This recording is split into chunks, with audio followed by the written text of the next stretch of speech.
Pangalan mo ulit, ate? May. May. Oo po. So, ilang taon ka na po dito sa England? 6 years na. Okay. Oo. So, anong sakripisyo bilang isang OFW ang hindi mo makakalimutan? Yung nagsakripisyo ako, yung hindi ko nakasama yung mga anak ko, at saka 2 apo ko. Aha. O, yun. Kaya naghanap buhay ako dito para din sa kanila. Galing. Oo. Galing. Kasi Aha. para din makatapos sila sa pag-aaral, Para sa kanila lahat. para din sa kanilang lahat. Kasi sila lang doon at saka ako dito. Oo. Okay. Dito sa 6 years mo, dumating ba sa point na talaga bang minsan parang feeling mo, parang gusto mo nang sumuko, gusto ko na lang umuwi. Dumating na ba sa point ng career mo yon? COVID yung pagdating ko dito. Okay, so yung ikwento mo sa amin. naranasan ko nga, yung 2 alaga ko namatay. At sa time na yun nagkasakit ako, buti nga may asawa ako dito, nag-asawa ako.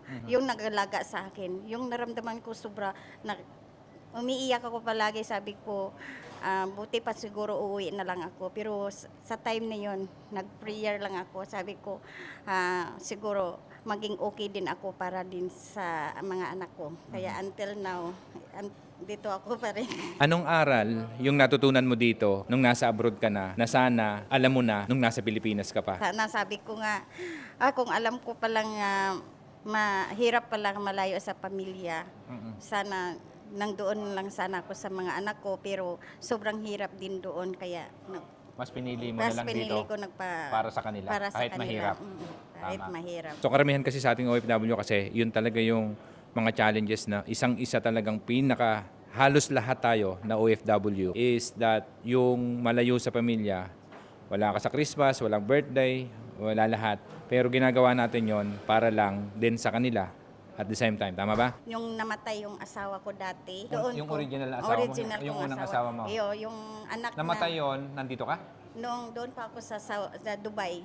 So nung namatay yung asawa mo, nasa Dubai ka? 2016. Which is din OFW ka na sa Dubai nun? OFW. 7 years ako sa Saudi. Okay. Sunod, pagkatapos sa 7 years, nagpunta ako Dubai, 3 years ako. So masasabi mo bang yung nung namatay yung asawa mo, isa yun sa pinakamalungkot na bahagi ng buhay mo? Pinakamalungkot sa buhay ko kasi gusto ko sanang umuwi. Pero sa time na yun, nag-aaral yung mga anak ko. Sabi ko, hindi na lang ako uwi. Kapag uuwi ako, wala namang akong pera doon, kaya makahinto yung mga anak ko sa pag-aaral. Kaya tiniis ko ang lahat, kaya hindi ako nakauwi. Grabe, Oo, sakripisyo talaga. sakripisyo. Sobrang sakripisyo. Oo. Pero, Go ahead. pero tiniis ko talaga hanggang nakayanan ko yun nga. Sabi nga nila, kung nilakas loob ko lang talaga para sa mga anak ko. Sobrang hirap pero sakripisyo para sa mga anak. Grabe, galing.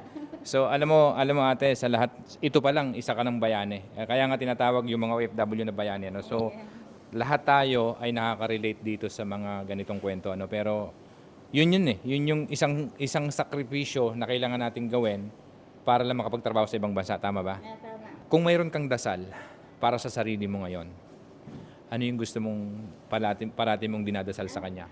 Yung parati ko lang dinadasal na bigyan ako ng lakas habang kaya ko pa. Sabi ko, sana nga bigyan pa ako ng lakas para yung mga anak ko makatapos sa pag-aaral at saka maano na sila doon na sa kanilang, may kanya-kanya na silang trabaho. At saka hanggang kailan ako din na makayanan ko ang trabaho dito, hanggang may trabaho din sila para makapagpahinga din ako. Oo. Tama. Kaya yan nga sabi ko palagi sa mga anak ko nga, mag-aral kayo ng mabuti. Kasi nandito pa ako para sa inyo. Kasi walang ibang makapamana sa inyo. Kaya yung ang pag-aaral lang ng mabuti. Yun lang. Galing. Doon sa mga pinagdadaanan mo sakripisyo ngayon at hirap, ang dami mo ng pinagdaanan, ano? Namatay ng asawa na hindi mo sila kasama. Yung asawa mo namatay, hindi ka kasama. Tapos ngayon yung mga okasyon, birthday, Pasko, yung mga anak mo hindi mo kasama. Ngayon, maliban sa, obviously, sa pagpapadala at pera, ano pa yung ultimate goal mo? Bakit ka nandito ngayon? Ayun nga dapat yun palagi kong sinasabi niya, dapat makaipon din ako para makauwi ako sa Pilipinas, makapatayo din ako ng sarili kong Negosyo. negosyo. Okay. O para din sarili ko, hindi Okay. lang palagi lang dito sa ibang bansa kasi dito tayo sa ibang bansa, makapera din tayo pero araw-araw tayo nagtatrabaho. Mm-mm. Hindi gaya doon sa Pilipinas may sarili tayong negosyo, 'di ba? Tayo din ang amo. Oo. Kaya Okay, ganito. So, speaking of negosyo, mayroon akong itatanong sa'yo tungkol naman sa negosyo. Kung bibigyan ka ng pagkakataon magnegosyo, anong negosyo ito at bakit? may plano na ako na maging bigasan doon sa Bigasan? amin at saka mayroong karinderya. Okay, bakit bigasan? Kasi nga doon sa aming baryo, mahirap. Mahirap talaga. Mhm. Kaya parang bukid siya eh. Kaya gusto namin yung mga tao doon kung minsan yung maubusan sila ng palay. Kaya sabi ko kahit magpautang lang ako monthly. Okay. Yun, So, kumbaga, yung mga kapo sa pera, bibigyan mo ng pagkakataon na makakain pa rin sila kahit hindi sila kagad magbayad sa bigas. Napakagandang mithi naman yan. Kunyari, nandyan na yung pera, magtatayo ka na ng negosyo. Ano yung papangalan mo sa rice business? yun na lang, Manatad Rice Mill. Manatad Rice Oo. Mill. Which is yun yung family name mo? Sa family name nila. Okay, Sa galing. kanila. Ating mas okay yon. Sino yung unang-unang bibigyan mo ng trabaho sa negosyo mong bigasan? Yung anak kong na lalaki kasi siya lang may pamilya ngayon. Mhm. Oo, kasi yun nga iniisip ko palagi. Kasi dapat siya din matulong din sa akin. Hindi nga po lahat na lang sa akin. Kaya bigyan ko siya ng business para Trabaho. din sa mga anak niyang dalawa. Anong customer behavior yung ayaw mo ma-encounter sa negosyo mong bigasan? Yun lang ang uutang sila ngayon hindi magbayad. Pagbigyan ko sila, dapat sa buwan niyan, babayaran din nila ako. So kadalasan kasi sa atin pag umutang, yung iba hindi nagbabayad. So sa iyo okay lang umutang basta magbayad lang sila. Bayad lang sila. Kasi Galing. parang tulog na yun sa Napakabait mo, kanila. ate. Diba? Pusong ano ka talaga? Pusong mamun ka. Ganyan ako kasi tinitingnan ko noon din ang nangyari sa amin. Ang Kahit hirap-hirap. utang, okay lang Oo. pagbibigyan mo basta lang Pagbigyan, siguraduhin basta magbabayad sila. Magbabayad lang. Ang galing nun. So, nandun na tayo sa customer behavior. Kung may promo ang negosyo mo, anong slogan, ang tagline at gagamitin mo? Okay. Ito, magandang tanong to. Kung may promo yung negosyo mo, anong tagline ang gagamitin mo?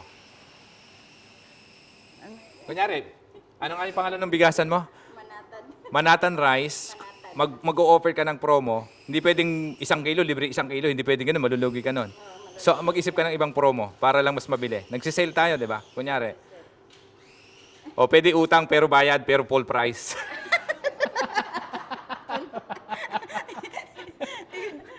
Anong promo gagawin mo? Bigyan ko sila ng Ng promo, offer. ng special offer, di ba? Mura lang yung, Oo. halimbawa, may 1,000 na bigas. Bigyan ko sila ng 800, okay na yun. May diba? malulugi ka ng 200. Promo eh. Pero dapat may tubo pa rin. May discount lang. Discount lang. Okay. Si ate, napakagandang puso nito. Pag nagtayo siya ng bigasan, maraming kapitbahay, bibili talaga dito.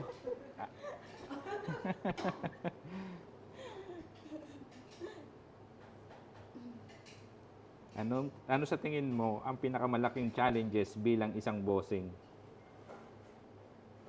Hindi na ako Bossing ka ba ng future mo? Okay.